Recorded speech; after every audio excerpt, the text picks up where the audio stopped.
मैं डॉक्टर नीरजा शर्मा, राजकीय महाविद्यालय धौलपुर, एसोसिएट प्रोफेसर समाजशास्त्र। आज मैं बीए पाठ द्वितीय के छात्रों को सामाजिक सर्वेक्षण के अर्थ एवं प्रकृति के बारे में जानकारी दूंगी। सामाजिक सर्वेक्षण को समझने के लिए पहले अगर हम देखें तो हम सामाजिक संबंधों को देखें या मानव समाज को देखें तो हम ये कह सकते हैं कि मानव समाज जो है वो सामाजिक संबंधों का जाल है। मानव के जो सामाजिक संबंध है वो व्यवहारों एवं घटनाओं का अध्ययन करने की एक विधि जो है वो सर्वेक्षण है। सामाजिक घटनाओं का अध्ययन करने के कारण इस सर्वेक्षण को हम सामाजिक सर्वेक्षण कहते हैं।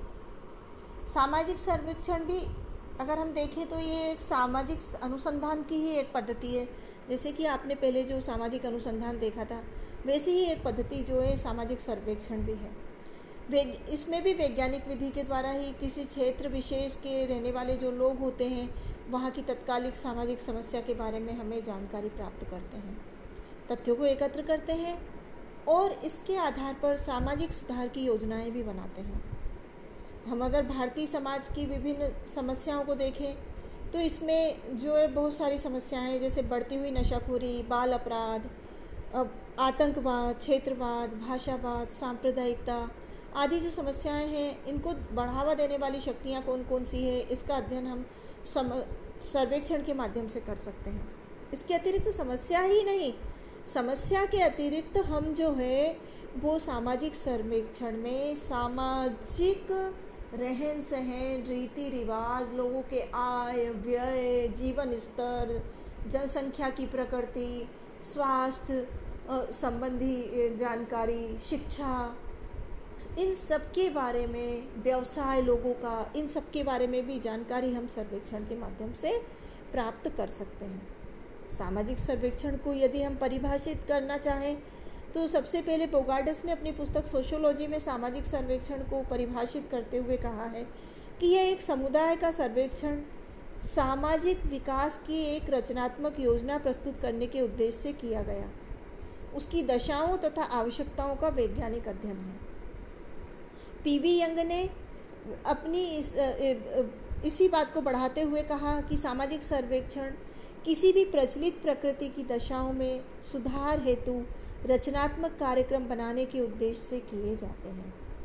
सामाजिक सर्वेक्षण की अगर हम इन परिभाषाओं के आधार पर प्रकृति देखें और अगर इसकी विशेषताएं देखें तो हम जो है इसको कुछ पॉइंट्स के आधार पे इसका अध्ययन कर सकते हैं। अगर सर्वेक्षण की विशेषता देखें तो एक प्रथम विशेषता तो यही हो सकती है दी गई परिभाषा के आधार पे कि सामाजिक घटनाओं एवं समस्याओं का अध्ययन। जितने समाज में जो है बहुत सारी घटनाएं घटित होती हैं और उनमें जीवन की दशा, लोगों की समस्या, उनके कारण आदि का अध्ययन किया जाता है। तो इन सब का अध्ययन जो है हम सर्वेक्षण के माध्यम से कर सकते हैं। केवल समस्या का ही अध्ययन नहीं करते, लोगों के समाज की संरचना में जो लोगों के पॉजिटिव रहन सहन है उसका भी अध्ययन हम इसमें करते हैं। फिर एक निश्चित भौगोलिक क्षेत्र, सामाजिक सर्वेक्षण में अगर हम देखें तो हम उन्हीं घटनाओं का अध्ययन कर पाते हैं जो एक निश्चित सामाजिक भौगोलिक क्षेत्र तक सीमित हो, क्योंकि ताकि अनुसंधानकर्ता जो इस क्षेत्र में जाकर उससे संबंधित तथ्यों का अध्ययन कर सके। फिर है अगला जो विशेषता है वो है सामाजिक समस्याओं का अध्ययन एवं उपचार। अब जैसा कि हम जानते हैं कि समाज में जो है कई प्रकार की समस्याएं भी होती हैं, तो उन समस्याओं का अध्ययन मतलब हमें करना रहता है। उनके कारण खोजे जाते हैं, उन कारणों को, निवारण को और कैसे हम उन समस्याओं को हल कर सकते हैं, उनके सुधार को मार्गदर्शन करने में भी सर्वेक्षण एक महत्वपूर्ण भूमिका निभाता है। फिर है वैज्ञानिक पद्धति का प्रयोग। जिस प्रकार से जब मैंने आपको अनुसंधान के बारे में जानकारी दी थी तो मैंने आपको बताया था कि अनुसंधान का कार्य, सामाजिक अनुसंधान में हम एक वैज्ञानिक विधि का प्रयोग करते हैं अध्ययन के लिए। इसी प्रकार से सर्वेक्षण में भी सामाजिक अनुसंधान की तरह ही एक वैज्ञानिक विधि का, एक वैज्ञानिक क्रम का प्रयोग किया जाता है, जिसमें प्रश्नावली, साक्षात्कार अनुसूची आदि जो विधियों का प्रयोग करते हैं अनुसंधानकर्ता जो है वैज्ञानिक ढंग से तथ्यों को एकत्रित करता है। सर्वेक्षण में जो घटनाएं होती है उनके कार्य कारण संबंधों का ज्ञान प्राप्त करता है। फिर उसके आधार पे जो निष्कर्ष निकलते हैं उनका सामान्यीकरण यहाँ पे किया जाता है। और सर्वेक्षण की हम सत्यता को भी परख सकते हैं, जिस प्रकार से कि अनुसंधान की सत्यता को परख सकते हैं। फिर है सहकारी प्रक्रिया। सामाजिक सर्वेक्षण जो है इसको हम एक सहकारी प्रक्रिया भी कह सकते हैं। उसका मुख्य कारण क्या है? क्योंकि अगर छोटा क्षेत्र हो, सीमित क्षेत्र हो तो एक व्यक्ति अध्ययन कर सकता है, लेकिन जब बड़े पैमाने पे जब हमें समस्याओं का अध्ययन करना हो या जानकारी प्राप्त करना हो तो उसके लिए एक अध्ययन दल का निर्माण किया जाता है और उस दल के सदस्य विषय के विशेषज्ञों के साथ मिलकर सामूहिक रूप से अध्ययन करते हैं। इसलिए सर्वेक्षण को हम एक सहकारी प्रक्रिया भी कह सकते हैं। परिमाणात्मक पक्ष।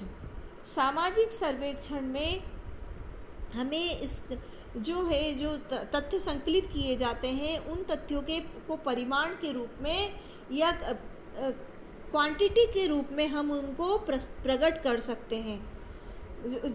क्योंकि सर्वेक्षण का एक बहुत बड़ा उदाहरण है सामाजिक सर्वेक्षण का, वो है जनगणना, सेंसस मेथड, है ना। तो उसमें जो है हम जो भी अनुसंधान प्राप्त करते हैं वो सांख्यिकी विधि के द्वारा, सांख्यिकी का प्रयोग दिन रात करते हैं। तो उसमें जो सर्वेक्षण के जो परिमाण होते हैं उन तथ्यों को हम संबंधित मानते हैं।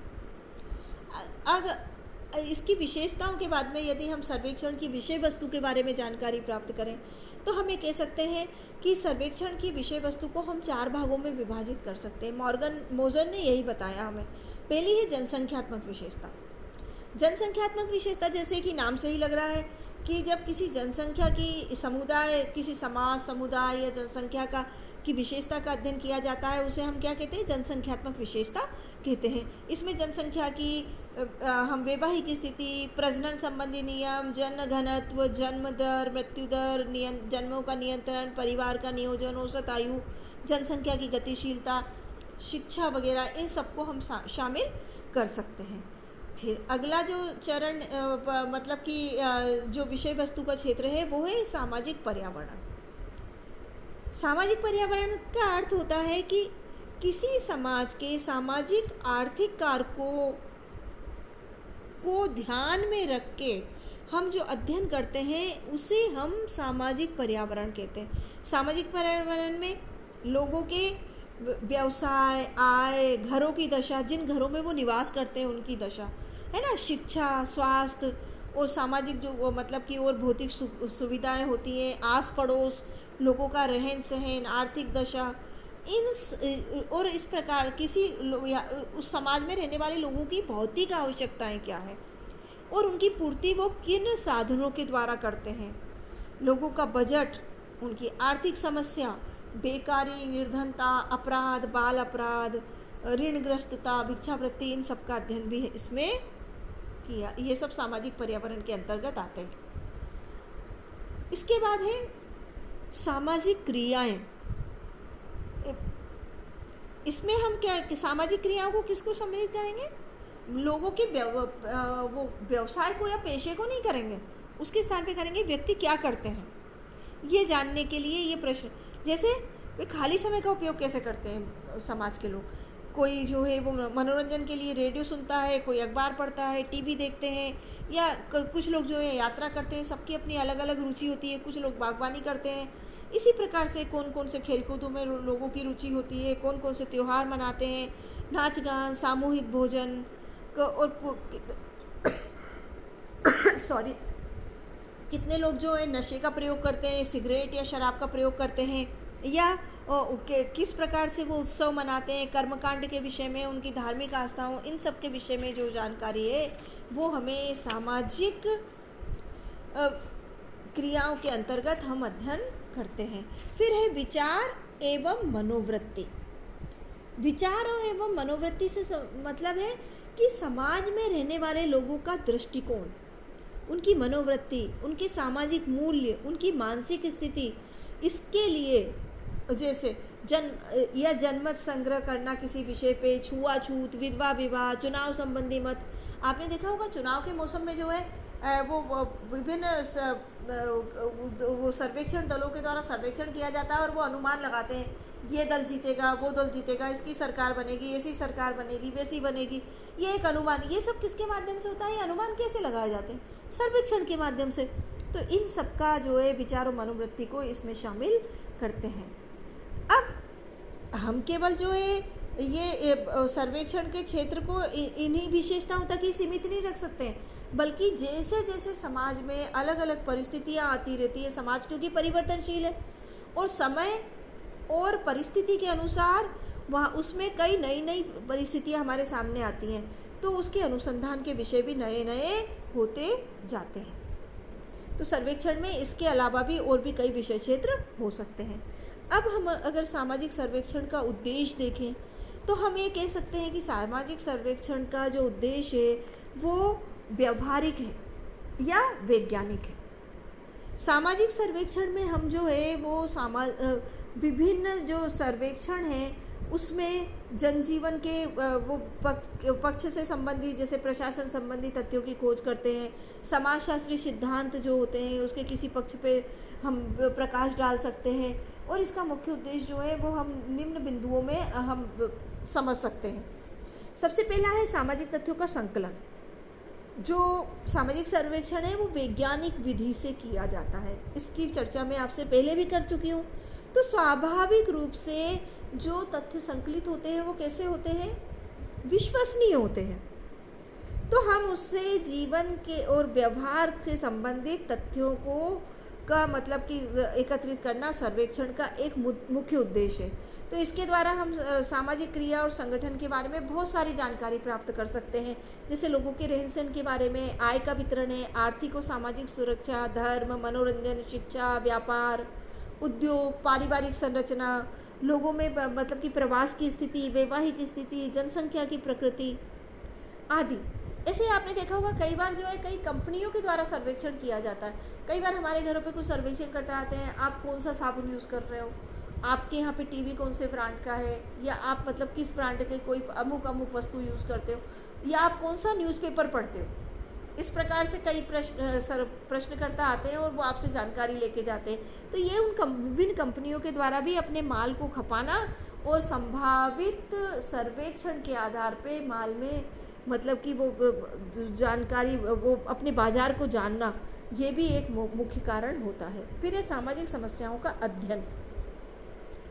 अगर हम देखें तो मतलब कि एक सामाजिक सर्वेक्षण का एक मुख्य उद्देश्य होता है सामाजिक समस्याओं का अध्ययन करना, और केवल उसमें अध्ययन ही नहीं करते हैं, उसके आधार पे समस्याओं की जो जानकारी होती है उसके आधार पे उसके कारणों का पता लगाते हैं, और जब हमें कारण पता लग जाएंगे तो हम उसका निवारण भी कर सकते हैं, उसका समाधान कैसे करें, ये भी एक मतलब कि सर्वेक्षण का मुख्य उद्देश्य है। फिर है कार्य कारण संबंधों की खोज।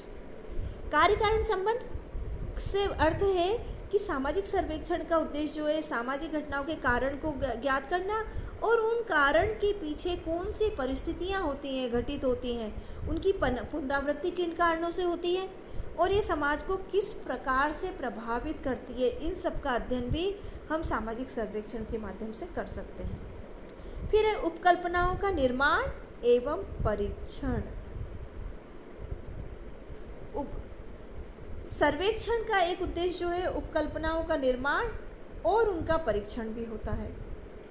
उपकल्पनाओं जो हमने उपकल्पना बनाई है सर्वेक्षण के माध्यम से हम जो है उस कल्पना को सत्यापित कर सकते हैं, उसके सत्यापन के लिए भी हम सर्वेक्षण कर सकते हैं, और उसके द्वारा जो नई नई उपकल्पनाएं बनेगी हमारे सर्वेक्षण के द्वारा उनकी विवेचना हम सर्वेक्षण के माध्यम से कर सकते हैं। फिर है सामाजिक सिद्धांतों का पुनर्परीक्षण। सामाजिक सिद्धांतों का पुनर्परीक्षण से मतलब यह है कि विभिन्न अध्ययन अनुसंधानकर्ताओं के द्वारा प्राचीन समय में भी कई विद्वानों के द्वारा कई सामाजिक सिद्धांतों को निर्मित किया गया, लेकिन समाज परिवर्तनशील है, गतिशील है, तो स्वाभाविक रूप से जब समाज की संरचना में परिवर्तन होगा तो उसकी जो सिद्धांत हैं उनमें भी परिवर्तन होगा। तो प्राचीन काल में जो सिद्धांत सही थे वो आवश्यक नहीं है कि वर्तमान काल में वो समाज के ऊपर पूर्ण रूप से लागू हो, या वर्तमान में लागू हो रहे लेकिन भविष्य में भी उसी तरीके से पूर्ण रूप से सत्य सिद्ध हो। तो समय समय पे उन घटनाओं का फिर से अध्ययन करना, उनकी पुनर्परीक्षा करना और उन सिद्धांतों को नवीन अध्ययन के द्वारा परखना आवश्यक होता है कि ये सिद्धांत अब समाज में कितने मतलब कि समाज के लिए उपयोगी है या नहीं है। फिर सामाजिक घटनाओं का वर्णन।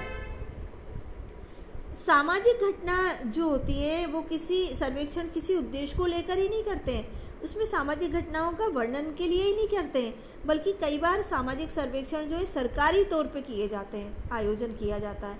उससे जो सूचनाएं संकलित होती है, जो सर्वेक्षण की रिपोर्ट आती है, जो आंकड़े आते हैं, उनको समय समय पे प्रकाशित सरकार के द्वारा किया जाता है। जैसे हमारे यहाँ पे जनगणना रिपोर्ट, उनको उसके बहुत सारे तथ्य तो वो सामान्य अनुसंधानकर्ता के लिए एक सूचना के स्रोत की तरह कार्य करते हैं। फिर है जीवन की दशाओं का अध्ययन। सामाजिक सर्वेक्षण का जो उद्भव या विकास जो है मुख्य रूप से पहले इंग्लैंड और अमेरिका में हुआ था। इसमें जो है मुख्य रूप से श्रमिक वर्ग के लोगों की दिशा और दशा के बारे में अध्ययन से प्रारंभ हुआ था। फिर अधिकांश जो सर्वेक्षण है वो वर्तमान में भी अगर हम अन्य देशों में भी देखें तो लोगों की रहन सहन, आय व्यय, व्यवसाय, सुख सुविधा, समस्या, शिक्षा, धर्म आदि की जानकारी को प्राप्त करने के लिए किया जाता है। ये सभी उद्देश्य हैं। अगले टॉपिक में मैं आपको सामाजिक अनुसंधान और सामाजिक सर्वेक्षण में समानताएं और उनमें क्या अंतर है, दोनों में क्या मुख्य मूलभूत अंतर है, और सामाजिक सर्वेक्षण की उपयोगिता या महत्व के बारे में जानकारी दूंगी।